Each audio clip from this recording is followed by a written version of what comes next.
Hello and welcome to Stories of Scotland, where in this episode, through the portal of the Scottish Mountaineering Journals, we are continuing our gaze at landscapes of the past.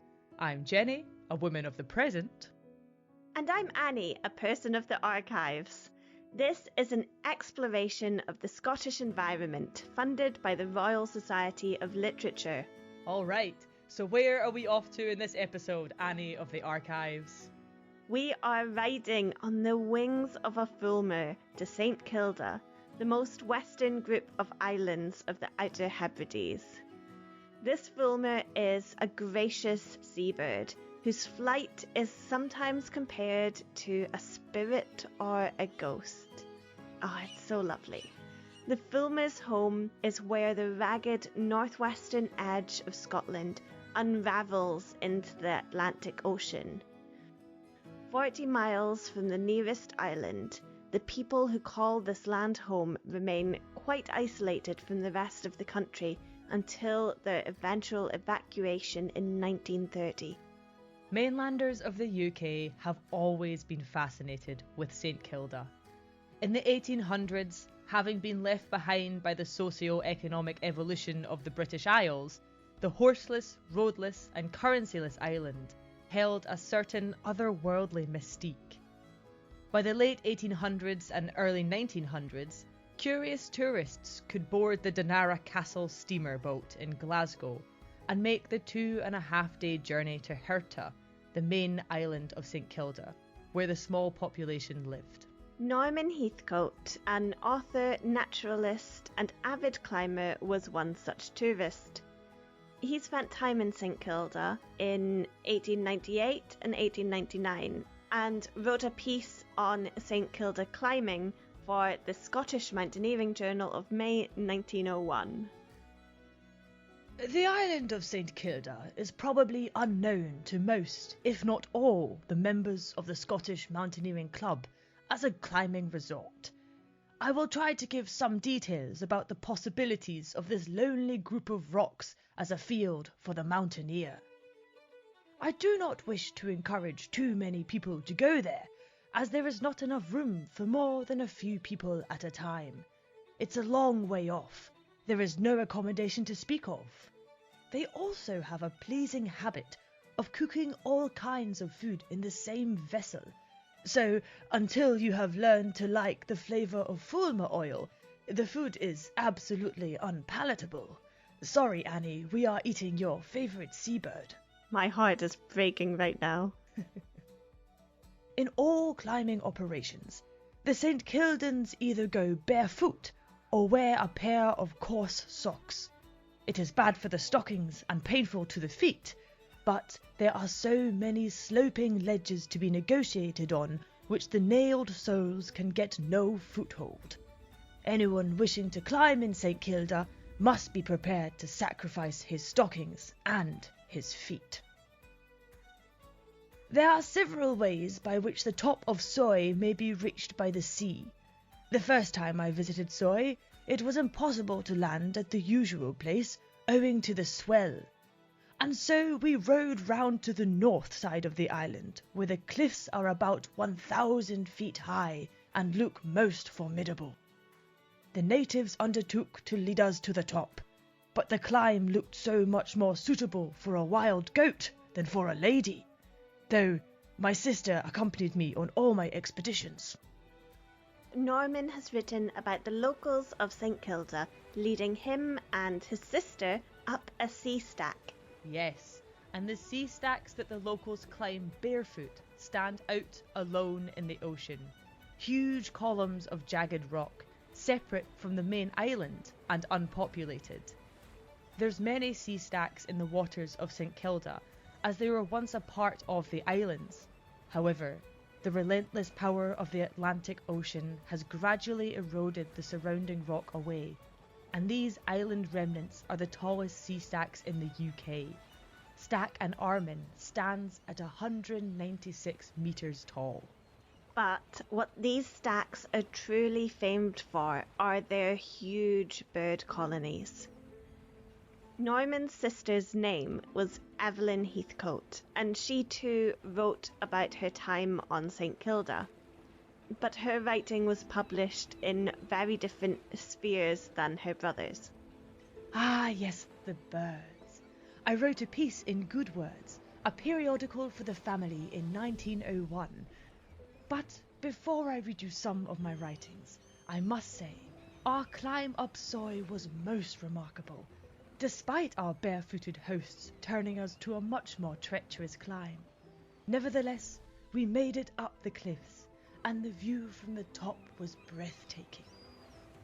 Now, the island of St Kilda is about 3 miles long by 1.5 broad, and rises, a mere rock, about 1,400 feet sheer out of the Atlantic. Not a tree or a bush, nor a horse or a pig, or even a rabbit can be seen upon it. There are, however, many sheep, a few cows, and about 70 people. But above all, there are millions of birds. Some of the stacks seem to be sacred to certain birds. Stack Levenish, off Village Bay, is the home of the common gulls. Stack Leah and Stack and Armin are tenanted only by the gannets or solin geese, as they are sometimes called. There is also the Stack Donna, or the Bad Stack, which for some unexplained reason has no birds on it at all. And then there's the puffin. The sky appears to be darkened with them, and the constant rush and whir of their wings makes one feel quite giddy. The natives catch them with a long rod, rather like a fishing rod, with a running noose at the end, and the silly bird sits and looks at this curious thing until the noose is over his head and he is a prisoner. I took the rod one day and quite distinguished myself by immediately noosing a puffin, to the great delight of the fowlers who were out with us. The puffins have such comical ways of sitting and turning their heads with their big red beaks right round. They look like self-important, consequential little fat city gentlemen, with their white waistcoats and black coats. Oh, we never tired of watching them. But they really were the least important of the birds on St Kilda. Oh, you can't call puffins the least important bird, the humble, bumbling puffin. For me, the puffin is the opposite of a fat city gentleman. The puffin is an enduring, strong soul of the sea. These days, the puffin is considered one of the key species of St Kilda, indeed an icon of the islands. However, the colonies are at huge risk because the seas are warming due to climate change, so the numbers of the majority of bird species on St Kilda are in steady decline, which is devastating to our natural environment. Well, if there's somewhere that can teach you about perseverance, it's St Kilda. I loved nothing more than sitting and letting the noise of the cliffs overwhelm me. The amount of life on the sheer rock faces was truly astounding. Let me tell you some more of my adventures on the islands. I first visited the island of St Kilda in 1898 for little over a week with my brother Norman. I was quite taken by the island and the community alike, and so we returned with haste the following year, this time for the whole summer. Certainly, the world outside of St Kilda views me as eccentric. I'm an unmarried woman in my mid-30s, cavorting to the outlying reaches of this time capsule island. If my brother did not accompany me, it would surely be a scandal. But we were intent on climbing, photographing and sketching. and succeeded in doing plenty of all three. One lovely summer's day, after a long spell of fine weather, we made our minds to undertake a boating excursion to Stack Lee, an isolated rock of about 500 feet tall, which sits 4 miles to the north of St Kilda. Previous experience has taught us to take plenty of provisions, and several times our forethought in this respect has been extremely useful to other, less provident companions. There is a pleasing glow of self-satisfaction as you share your last biscuit with a famished friend, but on the whole, I would prefer that the famished friend had his own biscuit. On this trip, I would be responsible for luxuries in the form of cake and chocolate. How I wished afterwards that I had been more lavish in the provision of these dainties. After the sea journey, we all managed to get ashore, and somehow climbed about 300 feet of apparently perpendicular rock. A good head is essential, for you must often walk along the narrowest of ledges overhanging the sea. And once we had to jump a deep chasm with the waves surging about 200 feet below. But it was really only a crack, hardly more than a step, and not so alarming as it sounds. Besides, the men took such good care of us. After the climb, we had all earned our luncheon and a good rest, but as the weather was becoming every moment more and more threatening, and, with Gaelic murmurs of wind against us and night on Borrai every moment more audible, we dared not linger. Therefore, roped once more, we hurried down the cliff and reached the boat at about 5 o'clock. We knew we were in for a rough time. Very slowly, we drew along the shore of Borrai, but now the wind and tide were dead against us. There was no possibility of going back and landing where we once had. The waves were dashing over the rocks where we had stood, and the spray was flying hundreds of feet higher and higher. Instead, we had to round the next headland, and then, gliding suddenly under its mighty precipice, we found ourselves in complete shelter.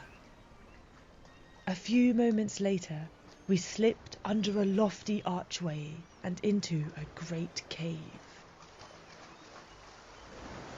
It was obvious under these circumstances that we could neither journey home nor leave the boat. Soon after supper, a most impressive scene occurred.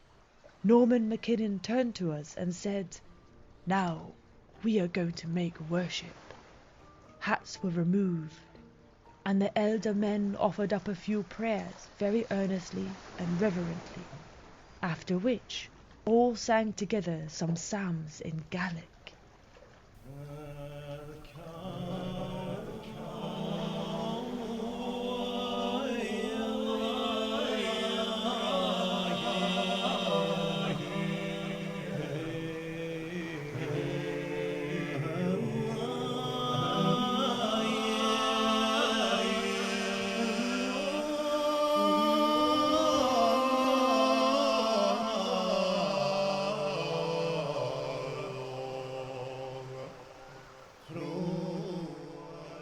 Never could the most beautiful music in the grandest cathedral raised by human hands sound half so solemn or half so devotional as that quaint old chant, sung under such strange circumstances. The notes appeared to linger and echo in the very depths of the cave, and the untrained voices seemed to murmur grand chorale.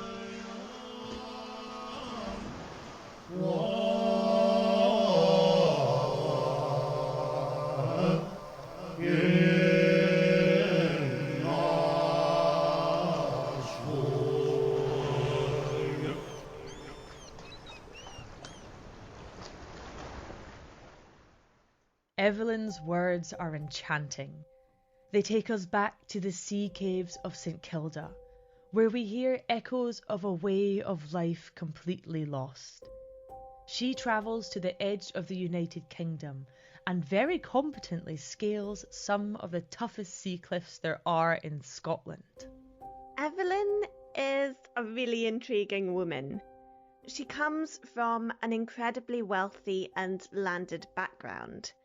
Her mother is the eldest child of the chief of Clan MacLeod, and her father is an English barrister. So she was raised in upper-class Victorian England. She's moving in the polar opposite spheres from the natives of St Kilda.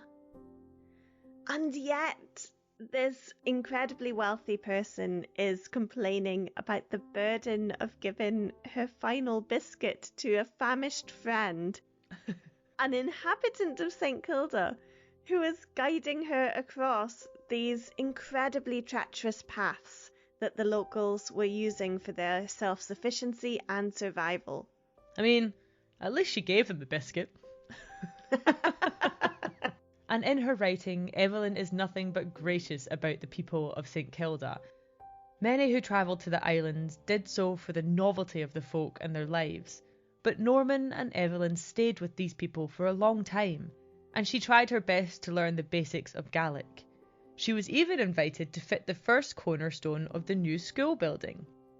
But still, it is important to remember that her uncle is Reginald MacLeod of MacLeod, who actually owns St Kilda, and therefore in some way owns the poverty of his tenants.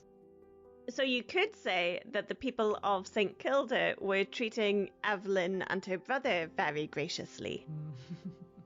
It's a bit of a tricky one because privilege and inheritance were different back then. Before the 1880s, married women couldn't even legally own property. And even after this, tradition gave inheritance to the male heir. Evelyn and Norman's uncle, Reginald, was the owner of St Kilda, but he was actually the younger brother of their mum. So St Kilda was part of their uncle's estates. It was his inheritance, which had skipped past their mother.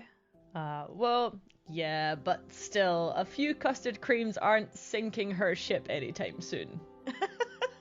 Well, perhaps a few custard creams and maybe a couple of cookies and a bourbon could have preserved a very unique culture on St Kilda. And in some ways, Evelyn preserved the voices of St Kilda with far more empathy and depth than her brother did. She wrote of the people's climbing, their kindness and their unique ways, and she helped preserve them for us now. Plus, her grandfather actually built the houses that the St Kildas lived in, having been appalled by the conditions of their previous thatched black houses.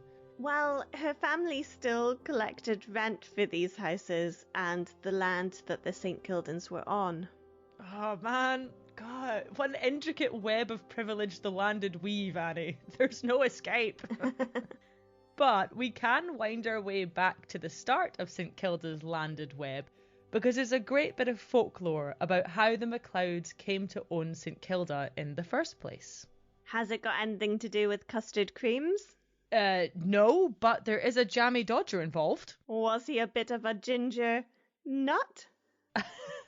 Tell you what, for the purpose of the story, we'll give him red hair. That's the way the cookie crumbles.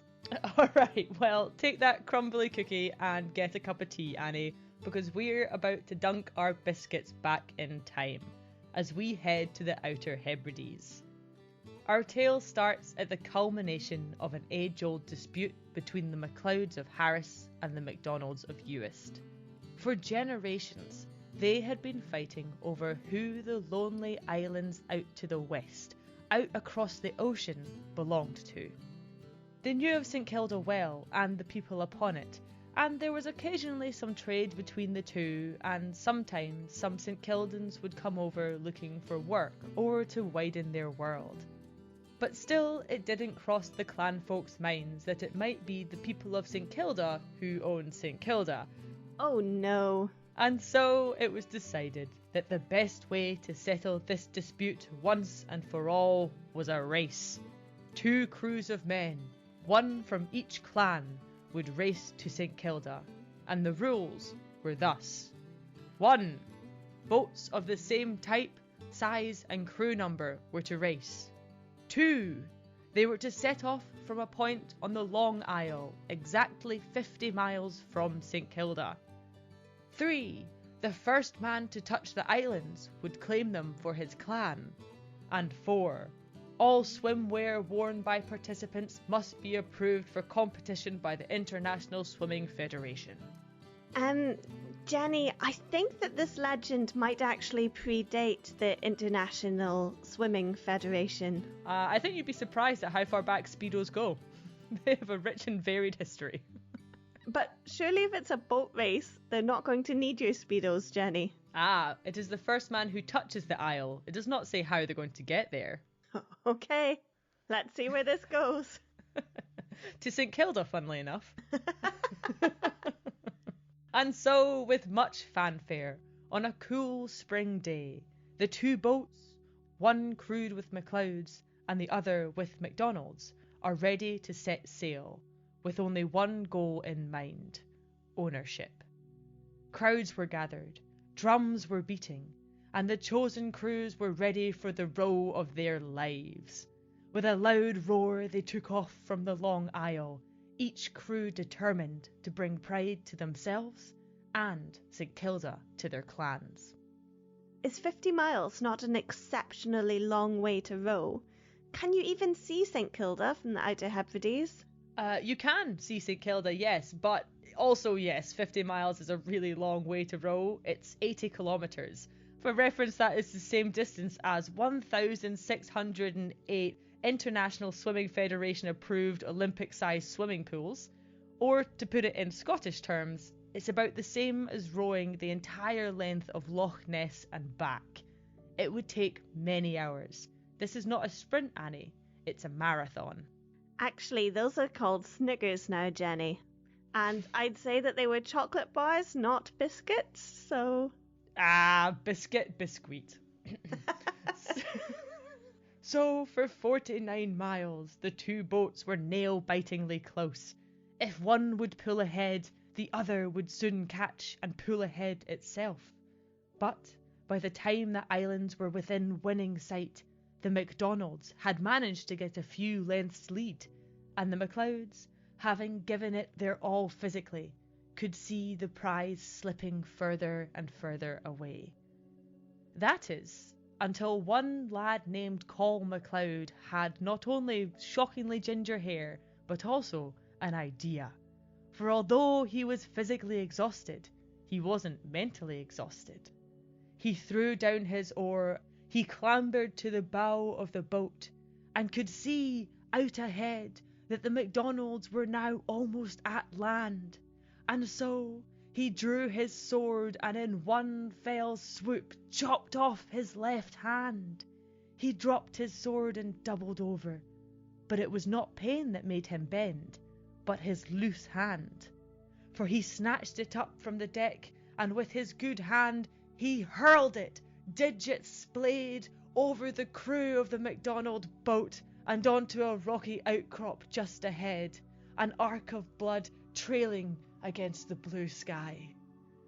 And thus the race and St Kilda were won by the MacLeods, thanks to the handy quick thinking of Col MacLeod. Ugh. All hands on deck, apparently. Except for one. This is a horrible legend. Well, on one hand, Col's plan does seem like a terrible idea. What if he'd just missed the islands and chopped it off for nothing? But on the other hand, St Kilda is a pretty sweet prize. But you can't have it on the other hand, Jenny. Well, technically the other hand's got St Kilda, so again, pretty sweet prize. I bet his favourite biscuits are Cadbury's chocolate fingers.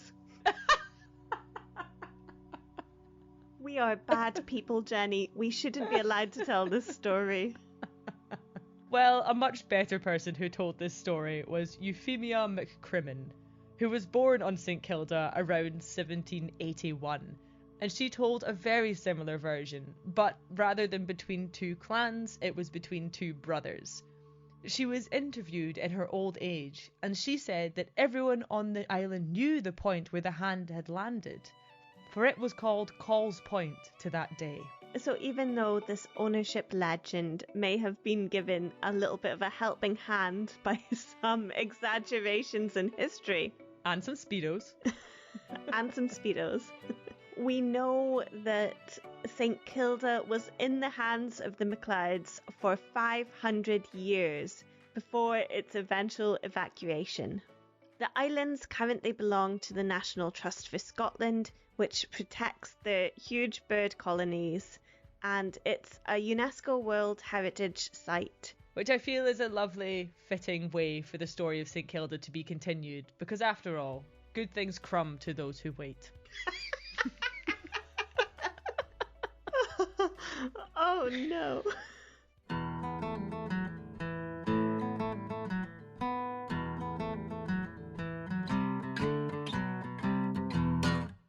One of my favourite St Kildan myths is that of the warrior woman.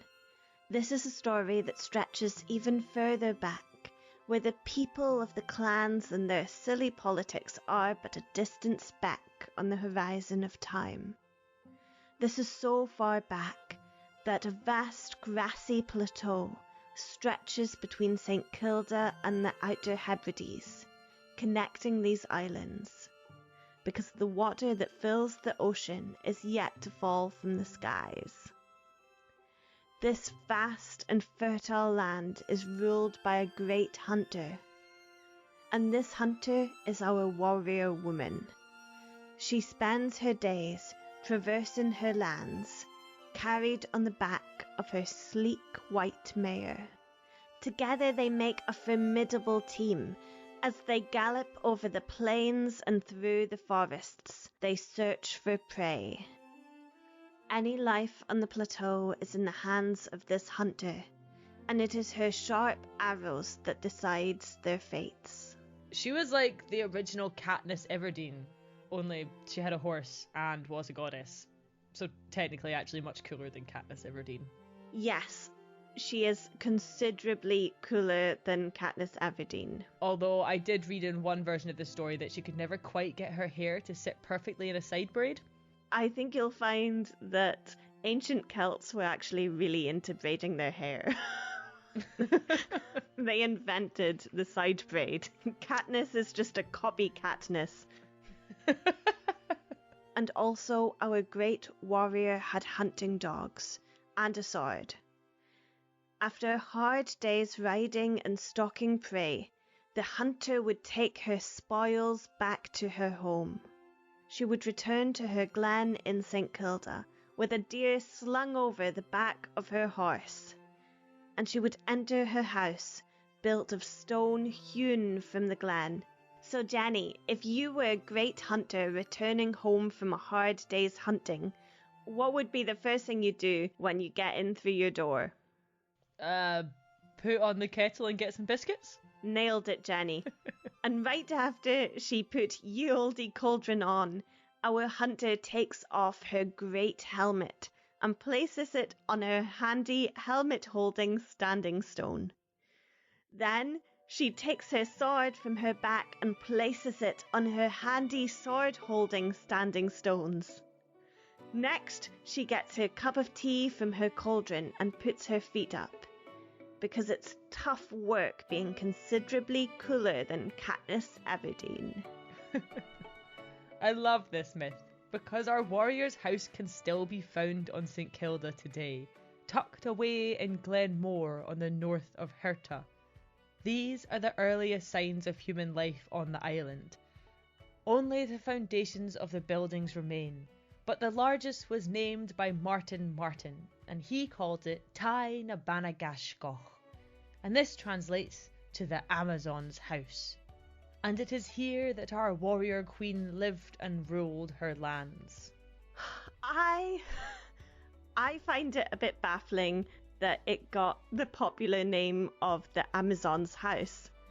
I mean, Martin could have pulled something from a bit closer to home. You know, he could have taken the Scarch from Irish mythology or the Shield Maiden from Norse. But instead he thinks, these St Kildans have so much in common with the Greeks. Let's call it the Amazon house.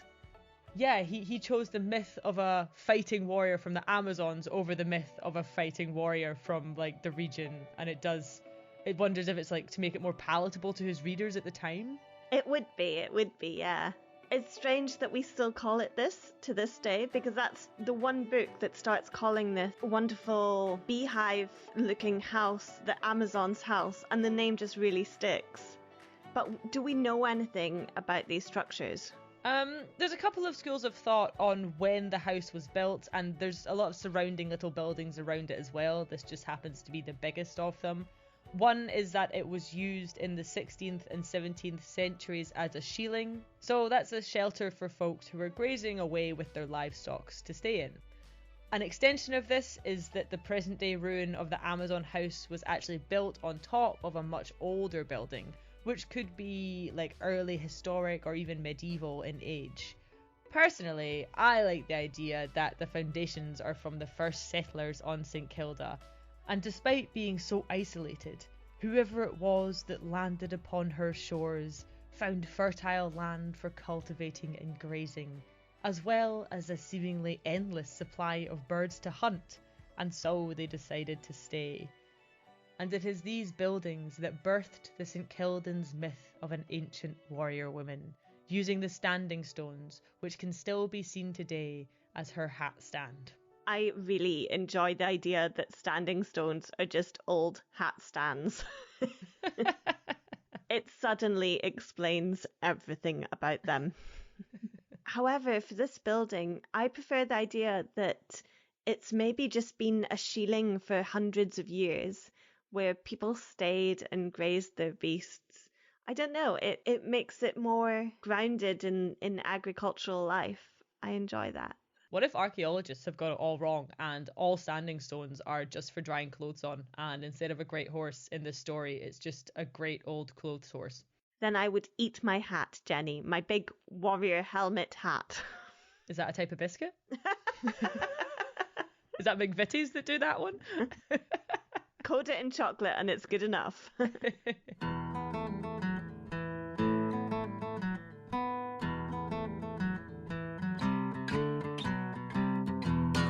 Life on St Kilda remained virtually unchanged for centuries. The population fluctuated from between 70 and 200, but everyone was vital to the survival of the community. When the population dips too low, it signals an end of the St Kildan way of life. Much of what's known about society and culture on St Kilda is seen only through tourists' eyes, much like Evelyn and her brother. And these have encouraged some kind of myths and legends of their own, peddled as truths though.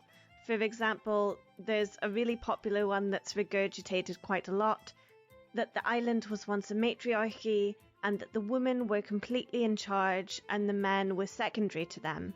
However, this is mere Victorian romanticisation. Because what we do know of the islands shows that it was very much a patriarchal society. All the men on the island would meet every morning in Parliament. And this isn't like Westminster Parliament, is it? With two opposing parties shouting at each other from across the aisle with the same Eton accents. No, not at all. Rain or shine, it took place in the main street and was not about political ideologies, but rather what needed to be done that day and who was going to do it. And it was all done in very thick Gaelic accents. Beautiful. So they actually got stuff done. Amazing, isn't it? And they got it done quite successfully too, most of the time. While the men had the Parliament every morning, the women had informal meetings over spinning, where they discussed their tasks for the day, the affairs of the community, and compose new songs. I read a few accounts about how the women often did the heavy lifting of peat, grain, and even sheep. In the summer mornings and evenings, they would climb up over the hill and down into Glenmore, where our warrior lives, and milk the cows and ewes. They'd then carry their pails full of milk all the way back, ready to be churned. 2 St Kildan women could grind and sieve a barrel of meal a day. This was hard work, and the women would often sing slow and melancholy tunes as they ground on. It was a very active existence. They'd also spin wool, work in the fields, make cheese, carry, birth and rear children, and partake in the preparation and salting of the birds that the men would scale the cliffs to catch. I love that the men meet every morning and they call it a parliament to make it sound really important, and the women meet every morning and just call it a conversation. That's what it is. But the men were incredibly skilled climbers, learning the nature of the cliffs from a very young age and how to scale them as safely as they could. They were incredibly agile on the sheer rock faces as they snared and caught birds in their nests. But the women also partook in bird catching. We have a description of the 1800s when groups of women were led on an expedition of Borrowry by the Queen of St Kilda in the summertime. The Queen of St Kilda? Was she like a dolphin? Sorry, that was a squeeze. I just feel like we haven't had the dolphin noise in a while and I wanted to get it in. That was an unpleasant squeeze, Jenny. I'll do better next time, I promise. The Queen of St Kilda was not a dolphin, Jenny. Each year, the women would gather and, from the groups of unmarried women, pick their queen. The queen's job was to lead a group of young women to Soy or Borrowry for 2 to 3 weeks during midsummer on a puffin snaring expedition. Ah, yes. Evelyn wrote about snaring a puffin on her first try as well. Either she's quite the puffin catcher, or the puffins are easy targets. I would think that the puffins are very easy targets, Jenny. Aww. Anyway, the puffin snaring expedition always started with a rite to ensure that good luck befell the woman. And the first puffin that was snared was not killed. Oh, yeah! The easiest target of the easy targets survives. So instead, all of the feathers was plucked from its body, apart from its tail and wings. Oh no. And this little bald beast was then released back into the air to what would probably be quite a short life. Oh, the poor thing! In that case, it's probably best to be the second easiest target, isn't it? I'm only laughing, dear audience, to stop myself from crying. Annie was quite upset by this part of the podcast. In the early 1800s, up to 25,000 puffins were caught each year, and a good chunk of these would have been caught during the Queen-led expedition. Once caught, the puffins were plucked and their feathers collected. Puffin down, as well as the down from other seabirds, was one of St Kilda's main tradable goods. And visitors to the island often described the very strong taste of puffin-based meals. Oh, it gives me a weird feeling thinking of these little puffins being eaten. It's kind of like when other cultures eat insects. I'm not used to that idea of sustenance, but it clearly worked for the people of St Kilda, and the huge bird colonies were central to their survival for hundreds and thousands of years. By the time the island was evacuated, puffin catching was down significantly. Ah, so population decline wasn't good for the people of St Kilda, but pretty good for the puffins. The puffins had a little tea party, they got some nice biscuits. By the time the Heathcotes visited St Kilda, The island community was already much changed from previous generations. Throughout its history, the population usually sat between 100 and 200 people. However, by the 1850s, it had declined to around 70 folks. By 1901, the population was standing at 74. Increased contact with the outside world brought many changes. The community of St Kilda was vulnerable to outsiders bringing in infectious diseases. But then there was also a threat at home. In the 1800s, tetanus was tragically killing, at times 2/3 of the newborn babies on the island. It must have been devastating. Islanders were reluctant to adopt outside medical care, and for a long time refused to change their birthing techniques. It wasn't until the island minister became interested in midwifery practices that the community were able to make big strides forward. So this minister implemented some really positive changes.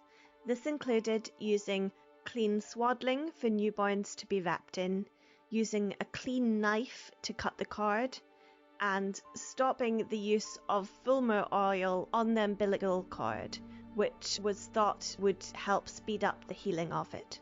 I mean, I don't know about you, Annie, but I use fulmar oil for everything, from spots on my face to my engine oil, because in this economy, seabirds are cheaper than gas.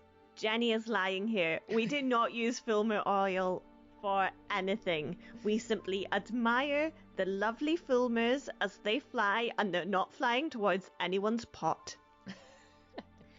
The supposedly wound-healing fulmar oil was actually kept in the stomach of a gannet, so it wouldn't have been hygienic for healing wounds, and it would probably clog your car engine as well, Jenny. Only one way to find out.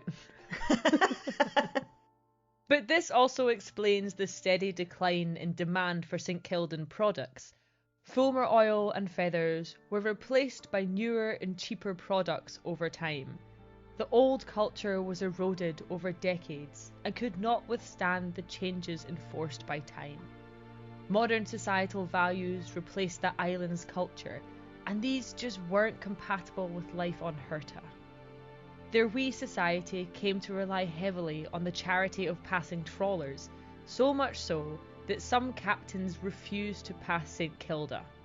And some even argue that life on St Kilda was extended artificially due to outside charity and help, and had it not been for this, the island would have been evacuated well before 1930. It's a difficult one, isn't it? Because if they had just allowed the people of St Kilda to be part of the modern world as opposed to a wee time capsule, they might have been able to survive there. But anyway, by the 1930s, there were only 36 inhabitants remaining. The First World War had a massive impact on St Kilda. This could be a whole episode to itself. The Navy put up a signal station on Herta, and for the first time, St Kilda had regular communication with the mainland. This was the final straw for young folks who could see a different way of life away from the island. St Kilda was drained by the pool of industrialisation and the burgeoning new world developing beyond its shores. Many of the young folk left to find work, either on the Hebrides, the mainland, or further afield, going abroad. The remaining St Kildans were convinced to leave the island by the nurse, Wilhelmina Barclay. She was horrified at the conditions the locals lived in, and found the implementation of even the most basic medicine hard. After many years of failed crops, the islanders were struggling to support themselves. The small community was struck by the death of two women in quick succession, one of whom was Mary Giles, who died during childbirth. Had she been able to reach the mainland sooner, both her and the child would have survived. The islanders realised that their poverty on the island wasn't acceptable, and because of this, their life there wasn't sustainable. And so, on the 29th of August 1930, the islanders and their sheep left St Kilda. After thousands of years of habitation, St Kilda was returned to the birds.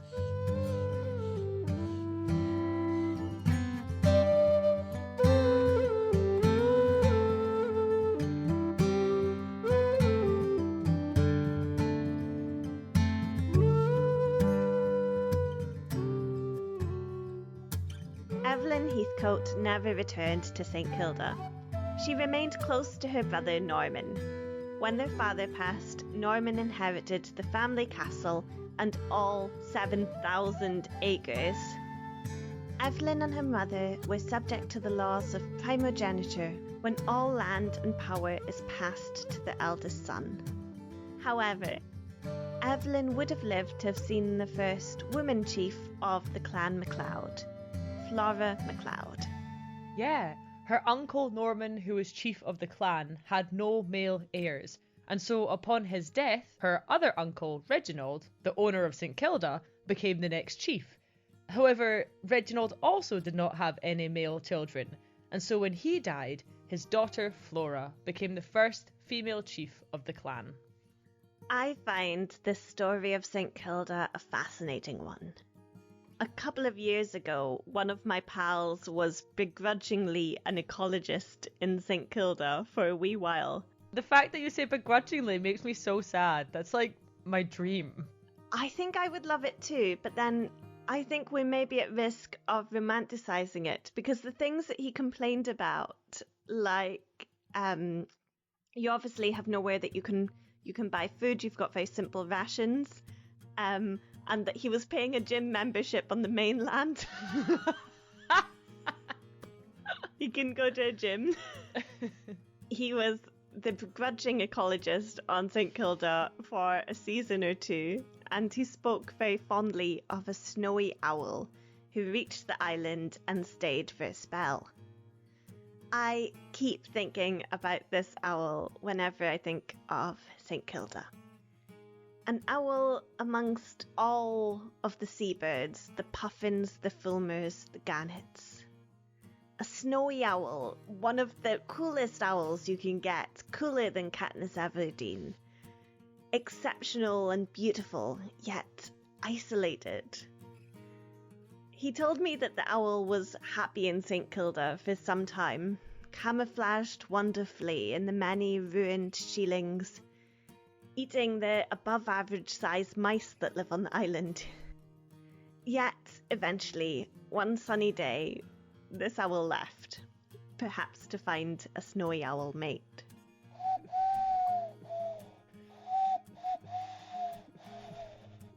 That's my owl impression. More in place than my dolphin impression. I really liked this anecdote because it reminds me that because nature can survive somewhere doesn't really mean it belongs there. I like the kind of paradox of this, that nature can both belong in a place and not belong in a place. And I still don't know completely what I think about St Kilda and what happened to those people. Anyway, our snowy owl could have seduced their new mainland metropolitan liberal elite owl mate with a traditional St Kildan love song, such as this one that comes from Euphemia McCrimmon. Thou art my turtle dove, thou art my song thrush, thou art my melodious harp in the sweet morning. Thou art my treasure, my lovely one, my huntsman. Yesterday thou gavest me the gannet and the auk. Oh, owl love. You can't go wrong when you end on the note of owl love. And on that note, thank you all so much for listening to our wee podcast. We absolutely love making this show and being a part of the independent podcasting scene. If you enjoyed this episode, then fantastic. That is exactly what we're going for as we're researching and writing and recording this show for you all. We put a lot of passion and time into writing it. And so if you'd like to support us as we do this, then you can head over to our Patreon. And by subscribing to our Patreon, you not only get access to lots of weird and wonderful little Scottish tidbits that you find, but you also support us and our little show as we continue to grow. And finally, the last line of that song that we just recited, the gannet and the auk. The auk is a bird that we haven't covered in this episode, but we do have a Patreon on it, and it's a really good one. So if you're interested in that, head over there and sign up to help support us. So a warm welcome and a raised dram to our new Patreons. Kat, Erica, Mary, Madeline, JD, Brian, Jackie Boy, Shelby, Becky, Nick, David, Laura, Marg, Wolfie and Jodie. Thank you all so much. So I've actually got a tiny little story for you all. This is how I imagine all of you wonderful patrons. I came across a piece of lovely folklore set in St Kilda, and it's not far from where our warrior woman lives. And it said that there was an old quernstone, so that's a large flat stone that was used for grinding corn, and it has a big hole in the middle. And they would use it in a ceremony to bless their dairy and their milk and their cattle. And what they would do is they'd take a small amount of milk and pour it into the middle of the quernstone. And then they'd listen for the sharp sound of the fairies who lived under the earth banging the roof of the quernstone with their spoons. So Patreons, I imagine you right now deep in the ground of St Kilda, happy that a little bit of milk is trickling through your quernstone and banging the ceiling delightedly with your spoon. Through that action, you've now made a contract with the people of St Kilda that you are not going to steal their milk or curse their cows. So you're very kind, benevolent fairies. Thank you so much. All right. Okay, that's enough. I see you taking a breath for more. They also had a ceremony that was for you fairies, where they would take the cow and they'd light a big fire and they'd use salt and water to bless the cow, so that you wouldn't want to, again, do anything bad to their cows. All right. Okay. I absolutely love the connection of magic between supernatural world and the dairy industry, because in almost every episode that has magic in it, a cow pops up. And for you, dear Patreons, I hope you've got the most blessed milk, or oat milk for our lactose intolerant or vegan patrons. Right. Thank you so much. Okay, well, you can also support us by following us on all the social platforms, where we'll put up some cool old photos from St Kilda. Also, we were recently at a Beltane celebration at Cashel Forest, and we met some fantastic walking women. It was honestly like the highlight of Annie's year so far. So if you'd like to see photos of us literally living our dreams, then you can find them on our socials. So go and give us a like, a follow and a share. And why not give us a 5-star review whilst you're at it? Yes, nothing brings us greater joy and motivation than reading your kind words. Thank you all so much for listening and supporting the show. It means everything to us. Until next time, dear friends, Slán Java. Slán Java.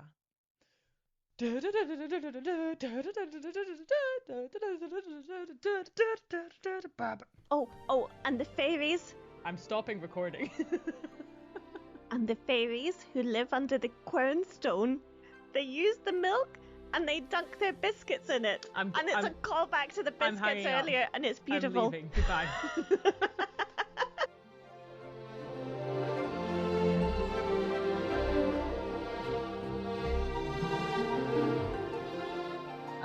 I'm recording now. Okay.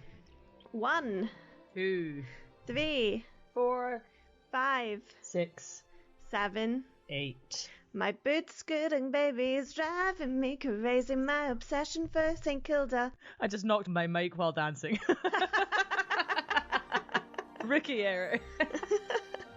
Not a tree or a bush nor a horse. Well, going Scottish. Out of the Atlantic I'm really enjoying this accent, Jenny. It's very soothing. One last biscuit pun. What other biscuits have we got? Shortbread. How have we not mentioned shortbread? The shortbread straw.